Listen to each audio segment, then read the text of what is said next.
Good morning guys to pro max trader. आज हम सीखेंगे कि हम किसी स्टॉक में एंटर कैसे करें। किसी भी स्टॉक में एंटर करने के लिए एक राइट टाइम होता है, एक राइट प्लेस होता है।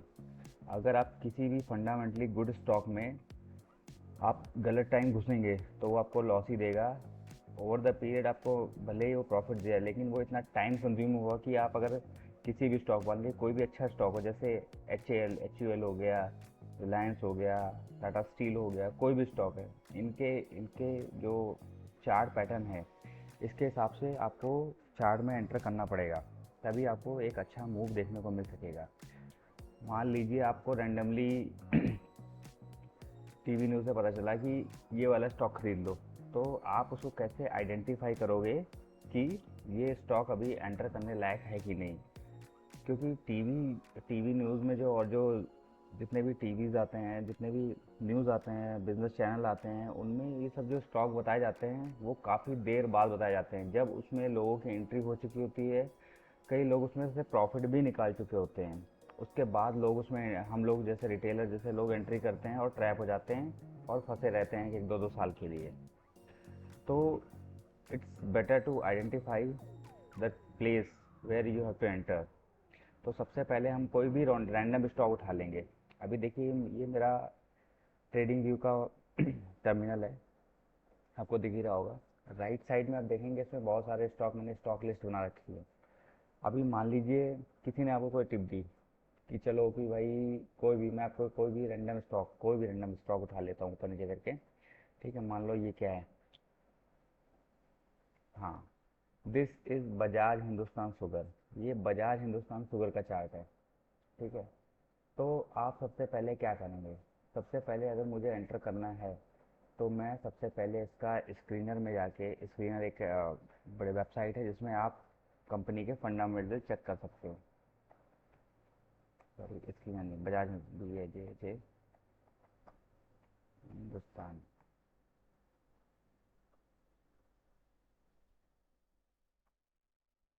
हम्म, ये आ गया बजाज हिंदुस्तान शुगर का पूरा बैलेंस शीट और पूरा इसका फंडामेंटल। अभी ये 4,036 करोड़ की कंपनी है, इसका करंट प्राइस 31.6 है।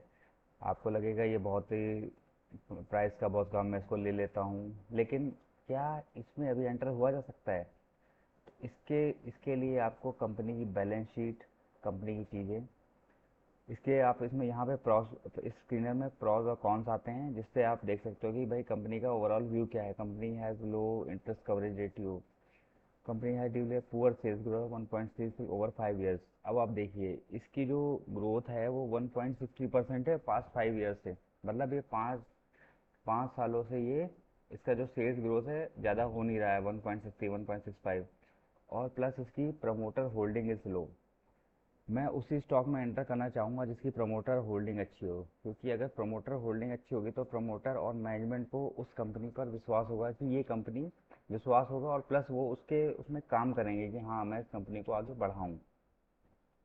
इन पे लाइबिलिटी भी हैं 1,315 करोड़ रुपए की, और प्लस इनके जो शेयर्स हैं वो 100% प्लेज हैं। जितने भी प्रमोटर के पास हैं उन्होंने प्लेज करके रखे हैं, मतलब गिरवी करके रखे हैं। तो आप देख लीजिए इस कंपनी में आपको एंटर होना है कि नहीं, क्योंकि ये लॉन्ग टर्म के लिए अच्छा नहीं कर पाएगी। और अगर मान लीजिए इसने कुछ ब्रेकआउट भी कर दिया, वो भी कुछ फेक टाइप का होगा, या तो उसमें पंप एंड डंप की थ्योरी अपनाई जाएगी। वो मैं आपको बाद में एक्सप्लेन करूँगा पंप एंड डंप क्या होता है। तो देखिए इसमें, आप इधर आ जाइए, इसका क्वार्टरली रिजल्ट देखिए। आप क्वार्टरली रिजल्ट देखेंगे तो आप ऑपरेटिंग प्रॉफिट तो ठीक है, एक जून 2023 में ये इतना, सितंबर में -55 करोड़, दिसंबर में 111 करोड़। बट आप इधर आइए नेट प्रॉफिट में, नेट प्रॉफिट इसका देखिए बहुत ही वेरी कर रहा है प्रॉफिट। कभी 58 करोड़ का लॉस है, कभी 131 करोड़ का प्रॉफिट है, कभी 75 करोड़ का लॉस है, कभी 123 करोड़ का लॉस है। तो ओवरऑल आप 5 सालों का ट्रेंड देखेंगे ना। देखिए, ये तो उनका क्वार्टरली रिजल्ट हो गया। हम इधर आते हैं सीधा ईयरली रिजल्ट पे। ये मार्च 20, मार्च 21, मार्च 22, मार्च, और ट्रेलिंग 12 मंथ, मतलब ये अभी तक का इसका ट्रेल है, जो अभी क्वार्टर, अभी एक ही क्वार्टर निकला तो उसका ही तक का दिया हुआ है। तो आप 5 सालों का देख लो, 5 साल आप काउंट करोगे, 19, 20, 21, 22, 23, 3 तो 5 साल हो गए। अब आप देखिए मार्च 19 में जो इसका प्रॉफिट है -134 करोड़ रुपए है। उसके बाद ये बहुत वेरी करके माइनस इन्होंने कम किया, बट 52 करोड़ का प्रॉफिट माइनस लॉस लेके आए। फिर ये 294 करोड़ का लॉस, फिर 272 करोड़ का लॉस, फिर 138 करोड़ का लॉस। तो ये कंपनी लॉस पे लॉस किए जा रही है। तो क्या आप इसमें एंटर होना चाहेंगे? नहीं, बिल्कुल नहीं। आप इसकी मेन मोटा मोटी, अगर आपको कुछ भी नहीं आता फंडामेंटल एनालिसिस में, आप चीज़ों की बैलेंस शीट देखो, प्रॉफिट देखो। अगर कंपनी प्रॉफिट हो रही है, कुछ कंपनियां होती हैं टर्न अराउंड, ये तो प्रॉफिट ही नहीं कर रही है कंपनी, ऊपर से लॉस पे लॉस की जा रही है, इनका लॉस ही बहुत ज़्यादा होता जा रहा है। ये देखिए आप, मार्च 15 में 1192 करोड़ रुपए का लॉस, और ये कंटिन्यूस लॉस मेकिंग कंपनी है। तो मैं इसमें इंटर नहीं होऊंगा। ये मेरे लिए एक रेड फ्लैग है कि अगर कंपनी का प्रॉफिट क्वार्टर ऑन क्वार्टर भी नहीं हो रहा है चेंज, या ईयर ऑन ईयर भी चेंज नहीं हो रहा है, तो मैं उसमें एंटर बिल्कुल नहीं होऊंगा। हाँ, यहाँ पे कुछ लोग जो पेनी ट्रेडिंग करते हैं वो एंटर होते हैं, वो 13 रुपये में खरीदते हैं, काफ़ी शेयर खरीदे 15-16 रुपये में बेच देते हैं। इतना तो स्टॉक मूव कर ही जाता है क्योंकि सस्ता है, रिटेलर घुसते हैं इसमें।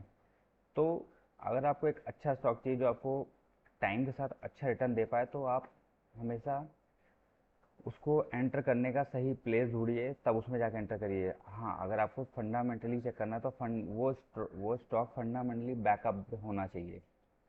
ठीक है, तो ये फंडामेंटल चेक करने का एक छोटा सा तरीका था, जो मैं आगे और वीडियोस में एक्सप्लेन करूँगा। Thank you guys, thank you for watching the video.